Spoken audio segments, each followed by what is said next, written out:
Shtëpia e Bardhë ka njoftuar planet për mbajtjen e takimit të parë të Bordit të Paqes, një iniciativë e presidentit amerikan Donald Trump, e fokusuar fillimisht në ripin e Gazës.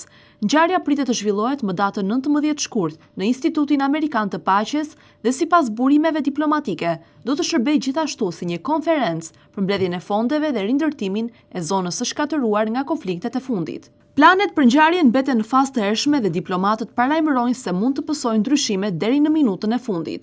Bordi u krijua nga Trump në fund të janarit dhe fillimisht synonte mbikëqyrjen e qeverisjes së përkohshme në Gaza, por presidenti ka paralajmëruar se mandati i tij do të zgjerohet më tej, duke përfshirë dhe konflikte të tjera globale. Shqipëria u bë zyrtarisht antare e bordit më datën 28 janar, mbas miratimit në parlament me shumicë të madhe votash. Aktualisht, bordi ka 26 vende antare, përfshirë dhe Kosovën dhe pritet të zgjerohen me shtetet të tjera.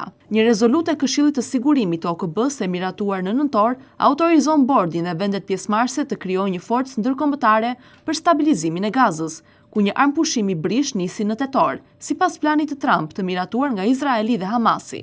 Ekspertët ndërkombëtar kanë shprehur shqetësimin mbi rolin e Bordit të Paqes, duke paralajmëruar se një strukturë e tillë mund të minojë autoritetin e Kombeve të Bashkuara.